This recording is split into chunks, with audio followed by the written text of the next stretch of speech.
Enquanto você volta aí e segue para o seu lugar, queria te dar as boas-vindas também, pedir a você para cumprimentar aí as pessoas do seu lado, à sua direita, à sua esquerda, talvez à sua frente ou atrás aí de você, tem alguém que nos visita nessa noite. Mesmo que não nos visite, seja seu irmão, sua irmã, cumprimente também, dê um sorriso, dê a paz do Senhor, que sejam bem-vindos em nome de Jesus. Você que nos visita, estamos alegres com a sua presença aqui nessa noite, possamos continuar servindo, adorando ao Senhor juntos nessa noite. Muito obrigado pela sua presença nesse lugar. Volte outras vezes, nós somos uma grande família e queremos que você faça parte dessa família também, em nome de Jesus. Aos nossos filhos da paz, a Bíblia nos ensina que nós devemos conhecer o Senhor, mas não só conhecer, prosseguir em conhecer o Senhor. Amém?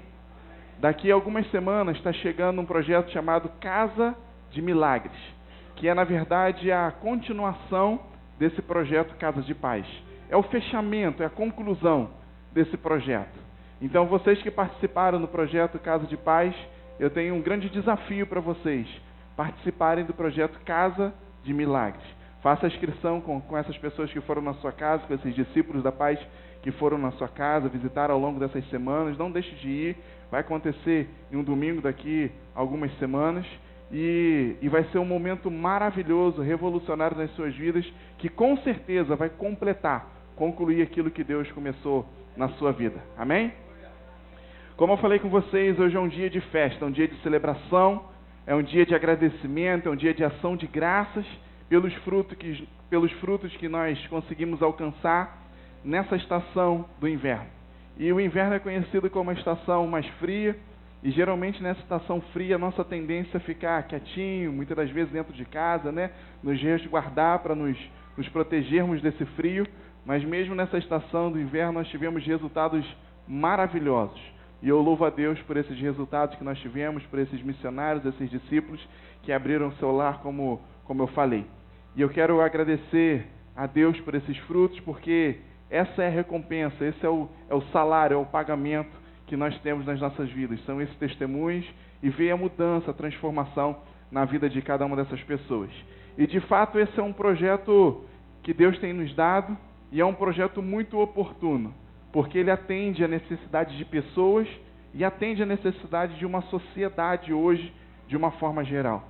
Hoje, uma das coisas, se você fizer uma pesquisa no seu trabalho, na sua rua, e você perguntar o que as pessoas mais estão precisando, provavelmente um consenso entre elas vai ser paz, que elas precisam de paz na sua vida, na sua casa, na sua família, no seu trabalho, precisam de paz de uma forma geral.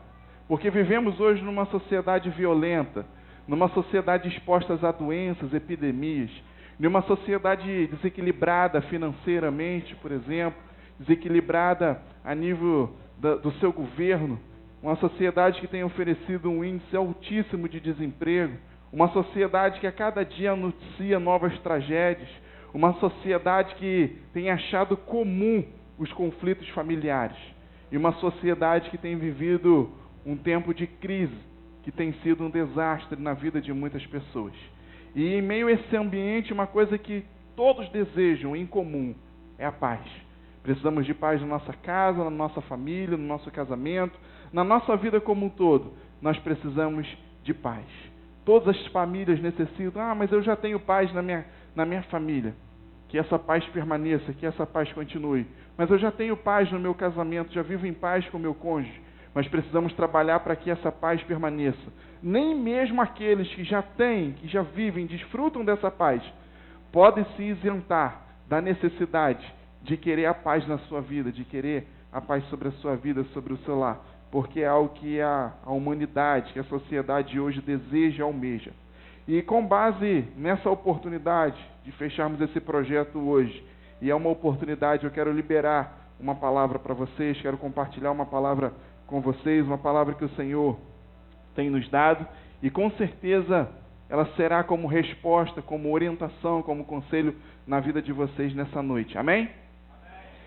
No ano de 606 a.C., um homem chamado Nabucodonosor, que era rei da Babilônia, naquela eventualidade, naquele tempo, ele, através de uma estratégia de guerra, ele cercou, sitiou, um lugar chamado Judá, era o reino de Israel, mas dividido já, reino do sul e reino do norte, pertencente a Jerusalém, e em seguida ele sequestrou, a Bíblia chama essa história de exilar, ele sequestrou essas pessoas do seu país, lá de Judá, e levou essas pessoas cativas, prisioneiras, para um lugar chamado Babilônia.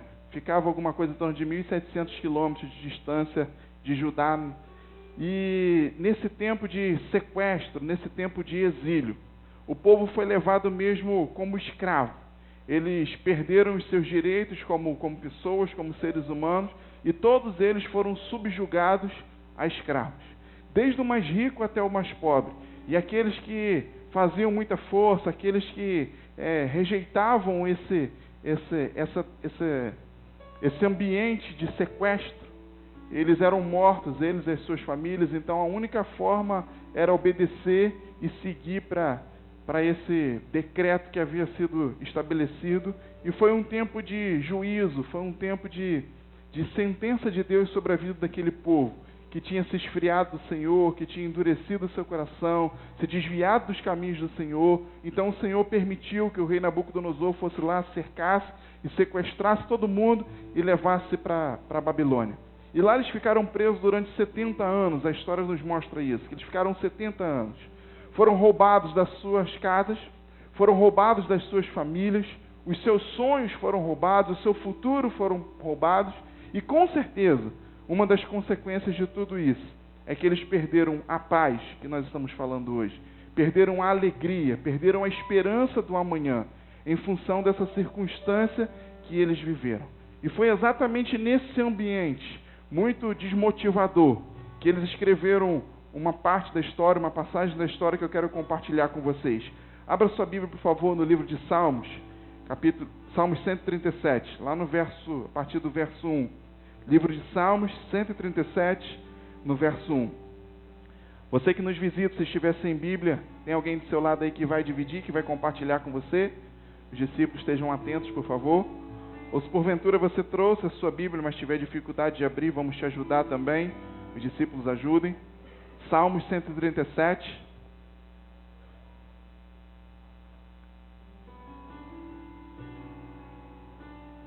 Prisioneiros na Babilônia, escravos, do mais rico ao mais pobre. Um exemplo era Daniel. Daniel fazia parte da família real, da linhagem real de Judá. Mas quando aconteceu o exílio para a Babilônia, Daniel também foi como escravo. Dos mais ricos aos mais pobres. Todos eles foram subjugados a escravos. Perderam suas casas, perderam suas famílias, perderam seus sonhos, o futuro. E foi nesse ambiente que eles escreveram esses versos aqui de Salmo 137. Acompanha comigo a partir do verso 1, por favor. Às margens do rio da Babilônia, nós nos assentávamos e chorávamos, lembrando-nos de Sião. Nós, os salgueiros, os tangedores, os levitas, os músicos que havia lá, pendurávamos as nossas harpas, pois aquele que nos levaram cativos nos pediam canções, e os nossos opressores, que fôssemos alegres, dizendo: entoai-nos algum cântico de Sião. E nós respondemos: como, porém, haveríamos de entoar o canto do Senhor em terra estranha? Só até aqui por enquanto. Não fecha não, deixa aberto que a gente vai ler outra parte dos Salmos. Então, um povo que havia sido roubado, um povo que havia sido saqueado, que estava sendo oprimido por um regime de escravidão. Escreve esses versos aqui dizendo que eles se assentavam à beira do rio na Babilônia. De repente, no intervalo de um trabalho e o outro, no intervalo de um turno e o outro, de um trabalho exaustivo, a troco de um prato de comida.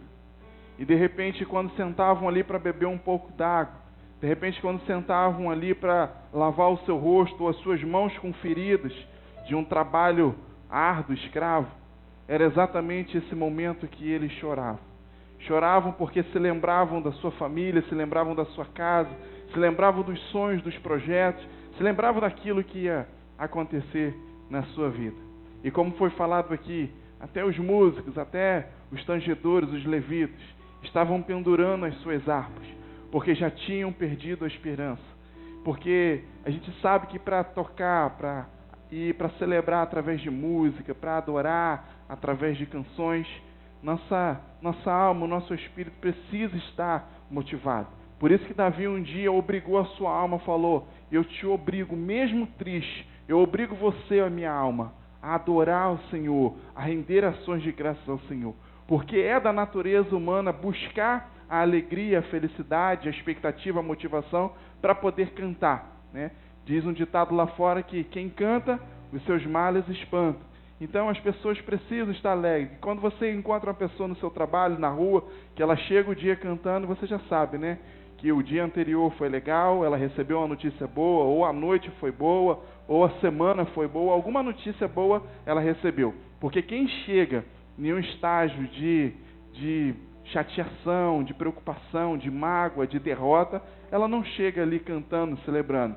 A não ser os loucos que não olham para o presente, mas olham para o futuro. A não ser os loucos que a sua esperança não está nas coisas passageiras, mas está naquelas que o Senhor tem nos mostrado, que é guardado lá no futuro, guardado em uma vida após a essa que nós também cremos que vamos seguir para lá. A não ser uns loucos que não são guiados pelas coisas que veem, mas pelas coisas que creem. Muitos desses aí que somos nós, são aqueles que cantam mesmo em tempos de adversidade, mesmo em tempos de dificuldade. Mas o testemunho que nós vemos aqui é que mesmo os adoradores, mesmo os tangedores, os levitas, estavam desistindo de cantar, de dançar, de se alegrar. E não viam mais possibilidade disso acontecer. Então, como hoje nós usamos o termo de pendurar a chuteira, é quando o cara literalmente se aposenta e não vai jogar mais o futebol, ou qualquer que seja a sua modalidade, aqui eles estavam pendurando as suas harpas. Estavam desistindo de uma possibilidade, mesmo que no futuro, de poder voltar a tocar, se alegrar. E eles justificaram: como nós vamos tocar, como nós vamos cantar, como nós vamos nos alegrar, mediante a tamanha tristeza, mediante a tamanha lamentação que nós estamos vivendo. Como que nós vamos tocar em uma terra que nós somos escravos, que estamos trabalhando somente por troco de um prato de comida? E esse foi o ambiente que eles viveram e expressaram essa realidade da sua vida e do seu coração. E muitas das vezes é assim comigo e com você também. Às vezes nas nossas caminhadas nós somos saqueados, nós somos roubados. E até mesmo somos feitos de prisioneiros, cativos. Às vezes a nossa fé, a nossa alegria também é roubada. Muitas das vezes é um filho, um ente querido que é roubado dentro de casa. Às vezes é um marido, uma esposa que é roubado. Muitas das vezes é o nosso trabalho, muitas das vezes é a saúde. Muitas das vezes é o nosso futuro, os nossos sonhos. Muitos de nós, ao longo da nossa caminhada, também somos furtados, somos saqueados pelo inesperado. Você não espera, você não prevê que aquilo vai acontecer. Mas de repente, você perde, você é roubado, você é saqueado. E aquilo muitas das vezes traz um choro, traz uma lamentação, traz uma tristeza, porque era algo que você amava ou ama, que você gostava muito, e realmente te faz falta, realmente é algo que te machuca muito. Até mesmo nós também somos prisioneiros, somos cativos. Embora um pouco diferente dessa história que eu estou ensinando para vocês. Lá o povo foi levado como escravo e trabalhou fisicamente como escravo. Mas nós, muitas das vezes, por causa desses roubos, porque somos saqueados, também ficamos reféns, também ficamos escravos em muitas situações. Ficamos escravos a problemas familiares, ficamos escravos a problemas na família, de relacionamento com filhos. Muitas das vezes ficamos reféns e escravos de problemas de saúde ou de uma enfermidade. Ficamos reféns e escravos a um problema na nossa vida profissional ou ao desemprego, por exemplo. E perdemos os nossos sonhos, perdemos o nosso futuro e até muitas das vezes a paz, a alegria, a esperança e a expectativa do amanhã, do futuro. Talvez você chegou aqui nessa noite com esse sentimento, que você foi roubado, saqueado em algum momento da sua caminhada, da sua jornada.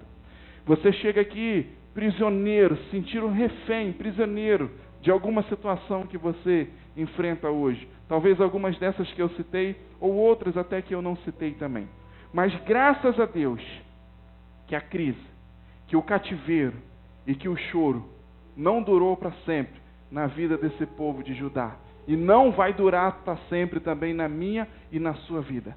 Graças a Deus porque nós temos esperança no amanhã. Graças a Deus porque nós temos certeza daquilo que o Senhor tem preparado para as nossas vidas para o amanhã. E um dia chegou a restauração desse povo, eu quero te mostrar. Volte um pouquinho a história aí, volta um pouquinho o livro de Salmos aí no Salmo 126. E eu quero te mostrar o resultado, a continuidade dessa história que o Senhor nos ensina nessa noite. Salmo 126. Houve um tempo de choro, houve um tempo de luto. Especificamente para esse povo de Judá que ficou refém na Babilônia, foram 70 anos de cativeiro, vivendo longe dos seus sonhos.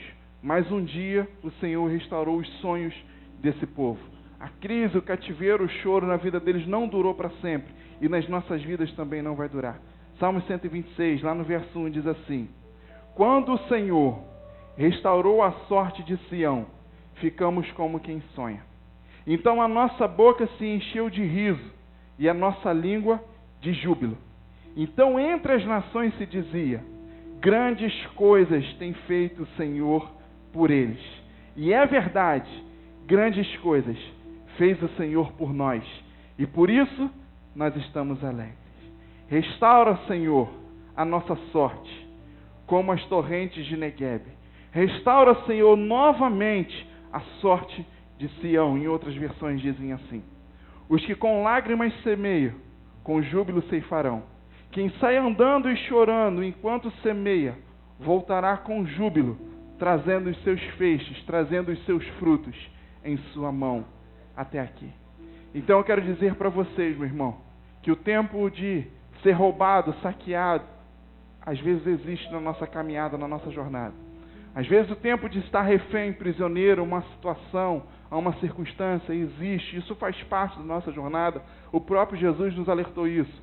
Tem de bom ânimo, porque no mundo vocês vão ter aflições, vão passar por dificuldades, vão enfrentar batalhas, vão enfrentar desafios na sua vida.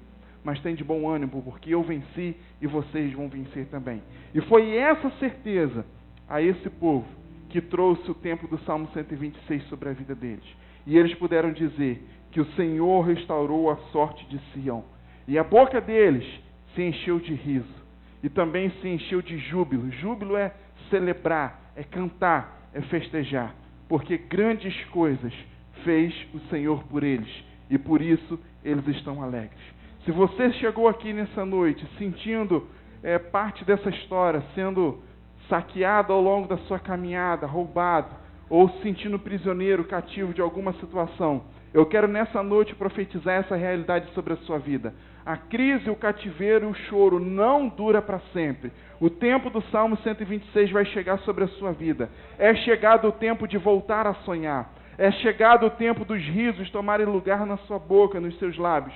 É chegado o tempo do júbilo tomar lugar no seu coração e na sua boca também. É chegado o tempo de você reconhecer que grandes coisas o Senhor está fazendo na sua vida. E não só você, mas outras pessoas dirão isso, outras nações, como foi com o povo de Judá. Grandes coisas fez o Senhor por eles. E eu profetizo isso sobre a sua vida também. É o tempo da alegria chegar sobre a sua vida, do choro, das lágrimas serem transformadas em alegria, em celebração, em júbilo, porque o Senhor tem olhado por você, o Senhor tem atendido as suas orações, o Senhor tem velado a cada um dos seus pedidos, e vai entrar com intervenção sobre a sua vida, e vai restaurar a sua vida, vai restaurar a sua alegria, vai restaurar a sua sorte, vai restaurar o seu lar, vai restaurar o seu casamento, vai restaurar a sua vida profissional, a sua saúde, seja lá qual for a área que você precisa de restauração. Eu profetizo a restauração do Senhor, eu profetizo o tempo de júbilo, de alegria do Senhor sobre a sua vida. Só aqueles que creem, que acreditam nessa realidade, aplaudam o Senhor em nome de Jesus. Aleluia! Louvado seja o Senhor. Chegou o tempo que o Senhor restaurou a sorte de Sião. Chegou o tempo que o Senhor restaurou a alegria e mostrou para Sião e para todo aquele povo de Judá que o Senhor é poderoso para fazer grandes coisas. Um dia os discípulos estavam com Jesus dentro do barco e então uma grande tempestade toma conta daquele barco e quase afunda, e os discípulos começam naquele desespero, chamando Jesus que dormia naquele barco, descansava um pouco, porque tinha terminado de vir de uma missão, de uma ministração, estava partindo para outra e descansava o seu corpo físico por um tempo. E então naquele tempo ali os discípulos começaram a ficar nervosos, aflitos, e chamaram, acordaram Jesus, e de repente Jesus, em meio àquela tempestade, um mar agitado, porque assim que o vento aparece, é normal, quem conhece um pouquinho de mar, é normal que o mar se agite, e o mar agitado naquele tempo, Jesus levanta e fala assim: vento, mar, se aquietem, se acalmem. E imediatamente diz a história que tudo cessou, que tudo parou. E os discípulos olharam um para os outros e falaram assim, e eu estou falando de pessoas que já estavam caminhando com Jesus há 3 anos. Eu estou falando de pessoas que já tinham visto Jesus fazer milagres extraordinários. Eu estou falando de pessoas que já tinham ouvido muitas coisas, Jesus ensinando de muitas coisas na caminhada. E talvez você já tenha um tempo de caminhada, de ministério, de evangelho, de tantas coisas. Mas eu quero dizer para você o quanto que o Senhor vai te surpreender. E de repente os discípulos olham um para o outro e falam assim: quem é esse que até o vento e o mar lhes obedecem? Aqueles que já andavam com Jesus foram surpreendidos pelo poder dele. Aqueles que já andavam com Jesus, que tinham experiência e tinham visto ele fazer vários milagres, foram surpreendidos pelo milagre de Jesus. Aqueles que conheciam os ensinamentos de Jesus, mesmo assim, foram surpreendidos. O que eu profetizo sobre a sua vida é que o Senhor vai fazer coisas na sua vida que você vai se surpreender. E não só você, pessoas que estiverem próximas a você, ao seu redor, vão se surpreender também. E vão dizer assim: quem é esse que fez isso na vida desse irmão? Quem é esse que fez isso na vida dessa irmã? E até você também vai falar: eu não conhecia esse lado, esse poder, essa graça do Senhor ainda sobre a minha vida. Talvez você já viveu milagres na sua vida, como aqueles discípulos. Mas o que o Senhor vai fazer na sua vida, no tempo que está por vir, não se compara, meu irmão, àquilo que já passou. O Senhor vai fazer grandes coisas na sua vida e vai te surpreender. Essa é a palavra que eu libero na sua vida nessa noite. O Senhor vai te surpreender em nome de Jesus. E esse é um tempo oportuno para que eu possa profetizar isso. Esse é um tempo especial que nós temos vivido. Alguns já ouviram falando sobre isso, que esse é o ano do jubileu. De acordo com o calendário judaico, esse é um tempo muito especial. Não precisa abrir, mas lá no livro de Levíticos, do capítulo 23 até o capítulo 25, Deus conversa com Moisés, estabelece ali com Moisés várias datas muito importantes para o povo hebreu, Israel, e para todos aqueles que viessem depois deles, no meu caso e no seu caso também. Deus estabelece várias datas importantes, como Rosh Hashanah, que é o cabeça do ano, é o ano novo, como nós chamamos aqui, eles chamam lá em Israel de Rosh Hashanah, o judeu chama de Rosh Hashanah. Deus estabeleceu o Yom Kippur, que é o dia do perdão, é o dia de liberar perdão e o dia de ser perdoado também. Deus estabeleceu a festa do tabernáculo, e a festa do tabernáculo é um tempo que as pessoas se arrependem, pedem perdão, e então são perdoadas, e eles celebram, festejam por esse tempo. E estabeleceu também o tempo de Shana Shemitah, é um tempo de descanso. Aqui nós trabalhamos 1 ano, 12 meses, e descansamos 1 mês no nosso trabalho secular. E lá em Israel, e de acordo com essa tradição judaica, as pessoas trabalham durante 6 anos, e depois descansam por 1 ano. No 7º ano é o ano que ela descansa e é chamado do Shana Shemitah. E, além de todas essas datas especiais, Deus estabeleceu, especificamente lá em Levíticos 25, o ano do jubileu, que é um ano que acontece de 50 em 50 anos. Esse Shana Shemitah, que dura 7 anos, Deus falou, após 7 ciclos desses, que vai dar 49 anos, no ano que vier depois dele, vai ser o ano do jubileu, o ano 50º, vai ser o ano do jubileu. E na contagem do calendário judaico, exatamente esse ano agora de 2016, é o ano do jubileu, que é um ano assim, essencial, primordial na vida dessas pessoas que creem dessa realidade. O ano do jubileu, isso eu preciso deixar claro para vocês, não é algo reservado somente para o povo hebreu, para o povo judeu, para aqueles que vivem em Israel e em Jerusalém, mas na verdade está disponível para aqueles que creem, porque todos esses que vieram depois dessa realidade, todos aqueles que vieram através de Moisés, que vieram através de Abraão, que vieram através de Jesus, e nós somos filhos, somos descendentes deles, e através da fé também fomos adotados por Jesus e fomos levados de volta ao Pai. Então isso aqui não é uma tradição específica para uma cultura de um povo, mas na verdade é uma tradição para aqueles que creem, para aqueles que acreditam. É uma realidade que está exposta no mundo espiritual, e muitas das vezes a tradição errada ou a falta da tradição nos roubam a oportunidade de viver esses tempos específicos. E você pode estar me perguntando, mas o que é esse jubileu? O que é o ano do jubileu? Olha para a pessoa que está do seu lado aí e pergunta assim, o que é o jubileu? O que é o ano do jubileu? O ano do jubileu, como eu falei com vocês, é um ano especial, que acontece de 50 em 50 anos. E nós temos o privilégio de estar participando aqui hoje. Em outros ambientes, eu já expliquei liderança, alguns discípulos sobre isso, e alguns depois até ficaram falando comigo, pastor, fiquei refletindo sobre isso, que é até triste, porque eu falei para alguns que provavelmente alguns aqui não vivam o próximo jubileu, não estejam vivos ainda no próximo jubileu, exceto as nossas crianças, aqueles que têm pouquíssima idade, né? Mas várias gerações aqui que, porventura, realmente não vivam mais 50 anos, não se acrescente ainda 50 anos ao que nós temos hoje, né? Visto a expectativa de vida aí, principalmente do brasileiro, não só da humanidade, mas do brasileiro também. E algumas pessoas ficaram assim aflitas, e eu imagino que você esteja fazendo conta aí, né? Somando 50 anos à sua idade de hoje, e esteja comparando se você vai estar vivo ou não no próximo jubileu, né? Então, na dúvida, como ninguém aqui tem certeza se vai estar vivo ou não no próximo jubileu, é bom aproveitar esse jubileu agora. É bom aproveitar esse tempo agora. E o importante do jubileu, que é um tempo que chega nas nossas vidas, mas para aqueles que aproveitam, que fazem uso desse tempo, ele não acaba, ele não vai embora. Ele permanece sobre a vida dessas pessoas. Então o que eu estou te dizendo é que agora pode estar começando esse tempo na sua vida.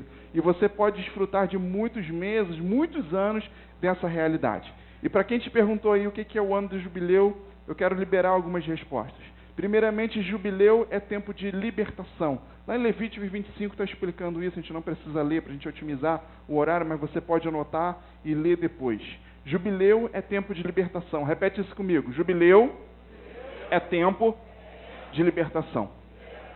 Um dos conceitos desse tempo é que pessoas ficavam tão endividadas a ponto de não ter mais dinheiro, bens para poder pagar aquelas dívidas que elas tinham, que elas se vendiam para outras pessoas, as pessoas que eram credores dela, como escravo.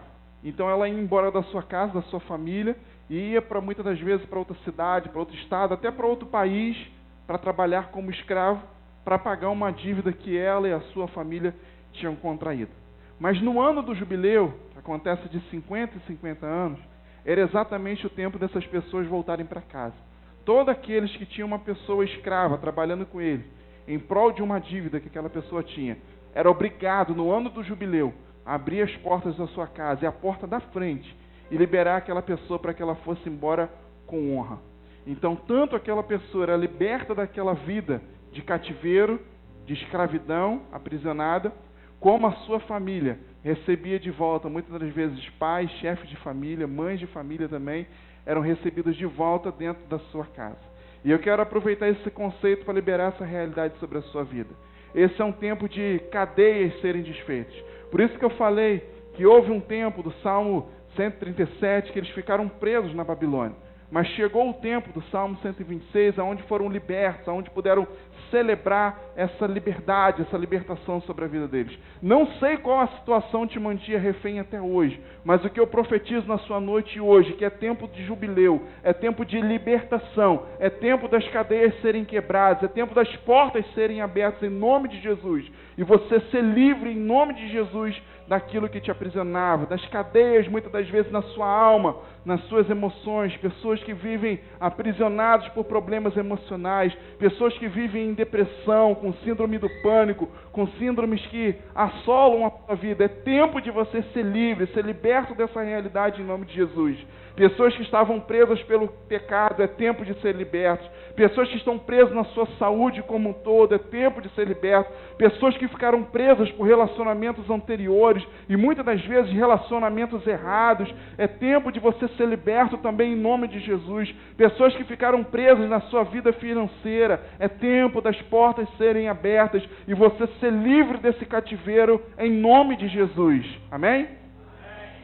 Outro conceito sobre jubileu, que jubileu é tempo de restituição. Fala assim, jubileu é tempo de restituição. Pessoas que tinham vendido uma terra, por exemplo, aquilo era posse através de herança familiar. O seu pai era dono de uma terra e passava para um filho. E aquele filho tinha posse daquela terra. E ele vendia aquela terra ou então negociava em troca de alguma dívida que ele tinha. Quando chega no tempo do jubileu, ainda é assim na tradição judaica. Quando chega o ano do jubileu, aquela pessoa que comprou aquela terra, aquela posse, era obrigada a devolver. Porque a terra não está ligada ao dinheiro, mas está ligada à herança. A herança que Deus deu desde Abraão. Um dia Deus falou para Abraão, olha, aonde você conseguir enxergar, essa terra será sua. Então Abraão um dia herdou uma terra e começou ali a passar para os seus filhos, para os seus netos. Gerações foram herdando essas terras que o Senhor deu.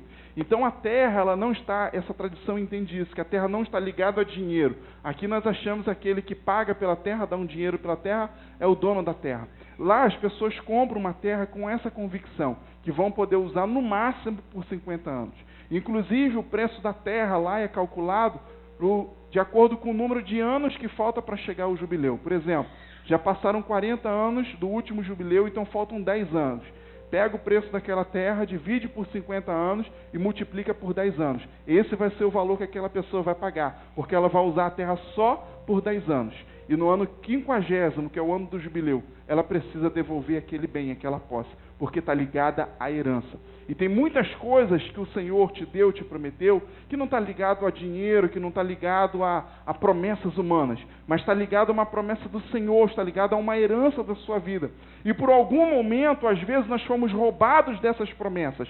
Muitas das vezes, essas promessas foram tiradas da nossa vida. Mas a boa notícia que eu tenho para você hoje, que jubileu é tempo de restituição. E assim como essas pessoas tinham suas terras restituídas na sua vida, o Senhor também vai restituir alegria, paz, restituir a sua vida financeira, bens, muitas das vezes a sua honra que você perdeu, a sua fé, a sua confiança, a sua saúde, relacionamentos, o seu ministério, o seu chamado. Não sei o que você às vezes tenha sido saqueado, roubado pelo seu adversário, mas jubileu é tempo de restituição. E assim como